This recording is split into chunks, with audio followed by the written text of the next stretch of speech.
Hello class, welcome to our LFCS online class. Myself Sandhya Tiwari, your SHT teacher. We have already started our history portion chapter. We are on chapter 10 and in the previous video we have studied about arguments for reform of caste, and in this topic we have discussed some important 7 points and let's see the 7 points.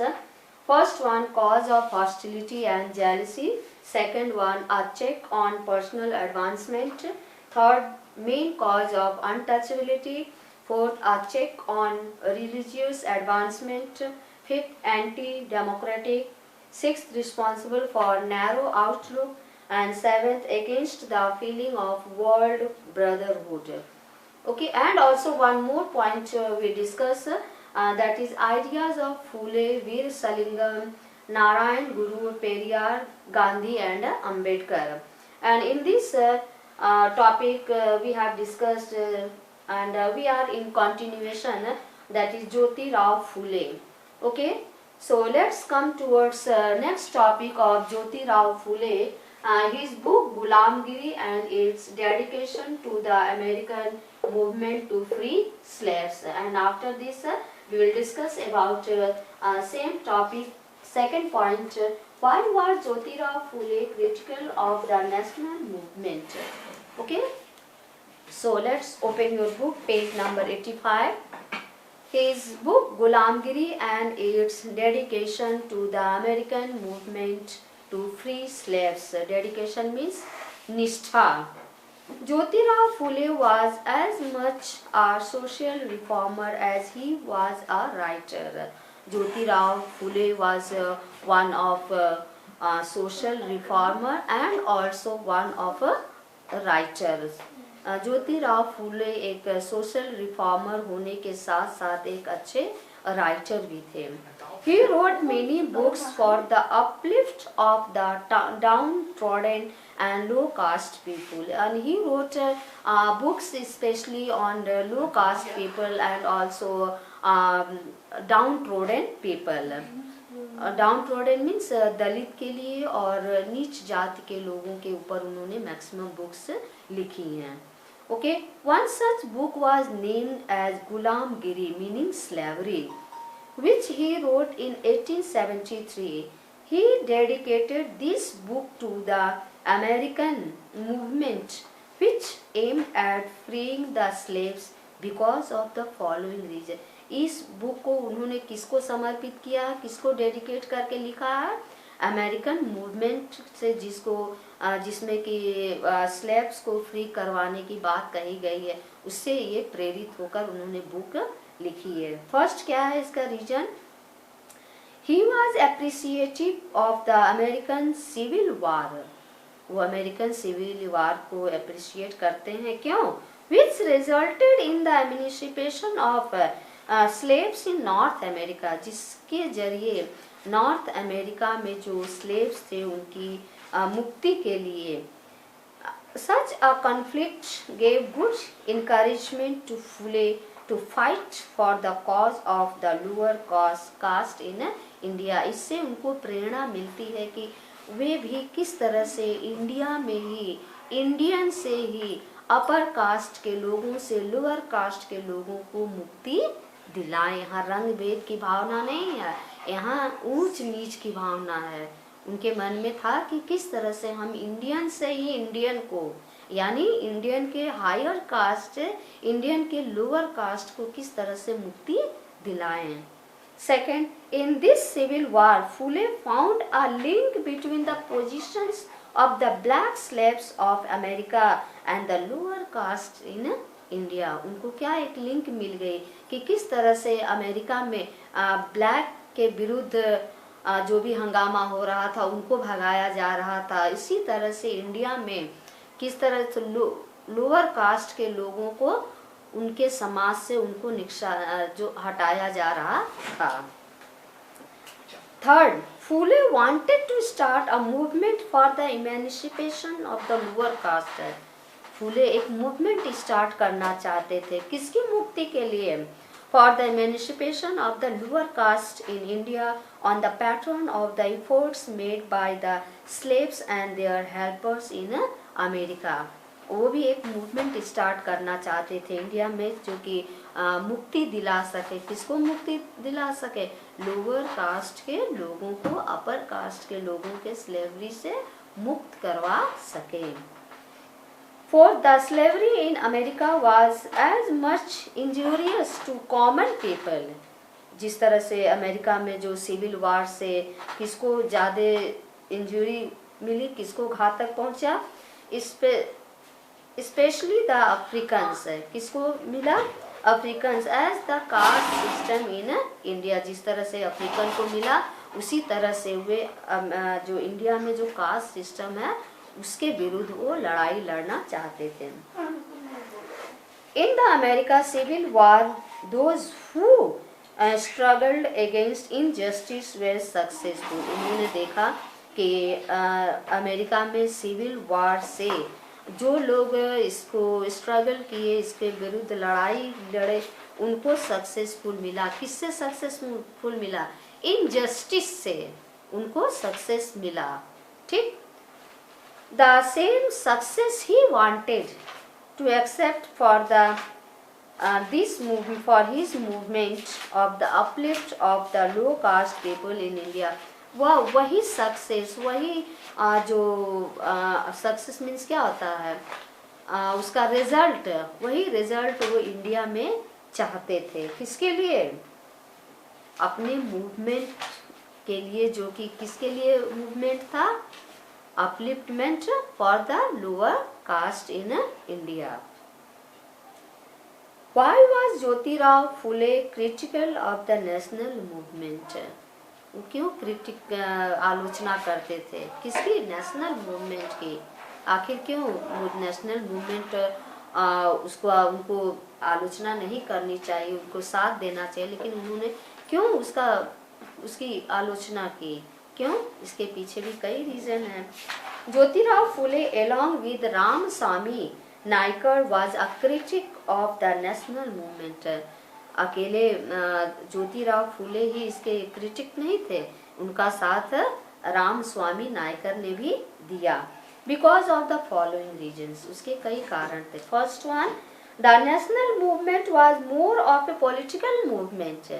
यह जो movement था ये movement ज़्यादातर political movement था, राजनीतिक movement थी। Then a social and religious movement to uplift the Indian society and religion. यह किसको उत्थान के लिए मूवमेंट था? आपने देखा कि रिलीजियस मूवमेंट और specially for the upliftment of Indian society and religion. Second, both these leaders found that the national movement was more interested in fighting. आपने देखा कि इसमें उन्होंने पाया कि जो इसके लीडर्स हैं, both these leaders found what they had found. They found that national movement was more interested in fighting. ये national movement जो है वो किसमें इंटरेस्ट ले रहा है? In fighting against foreign imperialism. किसके विरुद्ध में? फॉरेन साम्राज्यवाद से। Rather than curing the society, वो सोसाइटी के जो बुरी कुरीतियाँ थी उसके लिए नहीं लड़ाई कर रहे थे। वो किसके लिए लड़ाई कर रहे थे? Against foreign imperialism. And rather than curing the society of all its ills, particularly the inhuman treatment done to the low caste people, specially जो अमानवीय सा व्यवहार हो रहा था लो कास्ट के लोगों के साथ, उसके लिए वो न्याय चाहते थे। Third, when ever any feast was arranged by the national leaders. आपने देखा कि कभी भी कोई अगर दावत की दी जाती थी नेशनल लीडर्स के द्वारा तो क्या होता था? The arrangements made followed the caste distinctions. जो अरेंजमेंट्स होती थी वो कास्ट डिस्टिंक्शन कास्ट डिफरेंसेस को लेकर के होती थी कि जो हायर कास्ट के लोग हैं वो चेयर पर बैठेंगे, आगे बैठेंगे, और जो लोअर कास्ट के लोग हैं पीछे बैठेंगे, दूर बैठेंगे, वो भी जमीन पर बैठेंगे। The arrangements made followed the caste distinction. The lower caste were asked to sit at a distance from the upper caste. ये नहीं कि सामने बैठा तो वही नीचे बैठा है, नहीं, उनसे दूरी बना करके बैठाया जाता था। Fourth, these leaders felt the nationalists could do no good to the untouchables. In leaders को लगा कि ये जो नेशनलिस्ट हैं ये इनके लिए कुछ नहीं करेंगे, अब जो भी करना है इन्हें खुद अपने जो लोअर कास्ट के उत्थान के लिए इन्हें खुद आगे बढ़ कर के कुछ करना पड़ेगा। Who had to fight for their own cause? ये जो नेशनलिस्ट थे ये अपने रीजन के लिए लड़ाई लड़ रहे थे, ना कि लोअर कास्ट के लिए लड़ाई लड़ रहे थे। That was why they founded self-respect movement to save the untouchables. After that, these two leaders founded one movement, that is self-respect movement, only to save the untouchables. From whom? From the subjugation of the upper caste. जो कि कहते हैं कि घृणा से, upper caste की घृणा से बचाने के लिए मूवमेंट करना चाहते थे। Their struggle for the upliftment of the low caste people and criticism of the national movement led to some good results, and after some time their effort also give some good fruits to them. It made the upper caste nationalist leaders to rethink and do some self-criticism. Many leaders like Mahatma Gandhi took up the cause of the uplift of the Harijans. In the same case, Mahatma Gandhi especially thought about the upliftment of the lower caste people. उसमें से कुछ leaders में से महात्मा गांधी आगे बढ़कर के आए जो कि स्पेशली हरिजन की अपलिफ्टमेंट के लिए लड़ाई लड़ना शुरू किया। Not only this, many orthodox Hindu leaders also reacted to this criticism and themselves founded many social organizations like Bharat Dharma Mahamandal, Sanatan Dharma Sabha, the Brahman Sabha, to take steps for the upliftment of the untouchables and the low caste people. धीरे धीरे बाद में इन लोगों ने भी कई सारे उसकी स्थापना की, जैसे कि आप कह सकते हैं कि ऑर्गेनाइजेशन की स्थापना की, जैसे कि भारत धर्म महामंडल, सनातन धर्म सभा, ब्राह्मण सभा। Why? Only for the steps for the upliftment of the untouchables and the low caste people. Now let's start second, that is Veer Salingam, born in 1848 and lived up to 1919. Kandukuri Veer Salingam was a born crusader against social evils. यहाँ यह कहा जा रहा है कि इनका जन्म केवल समाज सुधारने के लिए हुआ था। किसका जन्म? वीर सलिंगम का जन्म केवल समाज को सुधारने के लिए हुआ था। क्रूसेडर मीन्स समाज सुधारक। अगेंस्ट सोशल इविल्स, वो भी किसके लिए? जो सोशल इविल्स थे, समाज में जो कि बुराइयां थी, कुरीतियां थी। A man of firm determination, किस प्रकार के मनुष्य थे? दृढ़ निश्चय वाले व्यक्ति थे। ही हेराल्डेड a social revolution in Andhra, and उन्होंने किसकी शुरुआत की? सोशल रिवोल्यूशन की शुरुआत की। कहाँ पर? इन Andhra Pradesh. He was born on April 16, 1848. Even as a pupil in a primary school, he opposed meaningless customs and religious beliefs. यही नहीं कि ये बड़े होकर के ये समाज को सुधारने की बात करते थे, नहीं, ये स्कूल टाइमिंग में, यानी ये प्राइमरी स्कूल में थे तभी से इनके अंदर अपने जो लोग थे, इनके लो कास्ट के लोग थे, उनको ऊंचा उठाने की बात उनके माइंड में था। जब भी वो कहीं कुछ भी ऐसी मीनिंगलेस वर्ड्स सुनते थे तो उनको विश्वास नहीं होता था। While working as a school teacher in his later life, he waged a long battle for the rights of women. बाद में वे जाकर के टीचर बने और उसके बाद भी अपनी लाइफ में वो लड़ाई स्ट्रगल लड़ते रहे। किसके लिए? For the rights of a women. He encouraged intercaste marriage and throughout his life he campaigned against the caste system। और वो लोगों को प्रोत्साहित करते थे किसके लिए? इंटरकास्ट मैरिज के लिए। और वे अपनी पूरी लाइफ इसके लिए कास्ट सिस्टम के अगेंस्ट अभियान चलाते रहे। He waged a long battle against untouchability। Untouchability के अगेंस्ट में भी ये अभियान अपना चलाते रहे। Veeresalingam was a versatile writer who, ये बहुत ही चंचल राइटर थे, who through his plays and essays in Telugu language, जिन्होंने अपनी एसेज और प्लेज जो कि तेलुगु लैंग्वेज में लिखी हुई थी उसके थ्रू लोगों को अपनी बातों को समझाने की कोशिश करते थे।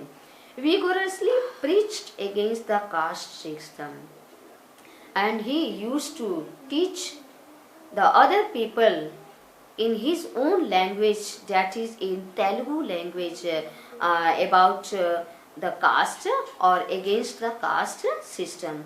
He was a great supporter of oppressed and the downtrodden, and he was also a great supporter of what? Of oppressed means utpidit, and also of the downtrodden people. He was the supporter of what? Oppressed and also downtrodden people.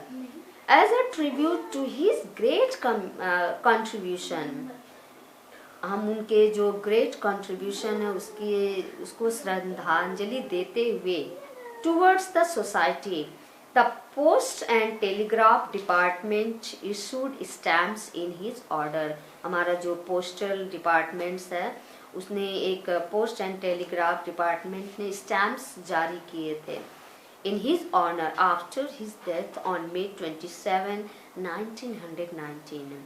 To sum up, he was to Andhra what Raja Ram Mohan was to Bengal and the rest of India। जिस तरह से आपने देखा कि राजा राम मोहन राय बंगाल के लिए काम किया, उसी तरह से वीर सलिंगम ने आंध्रा के लिए काम किया। Okay, so today only this much. Tomorrow we will discuss about Narayan Guru and Periyar Swamy. Okay, thank you beta.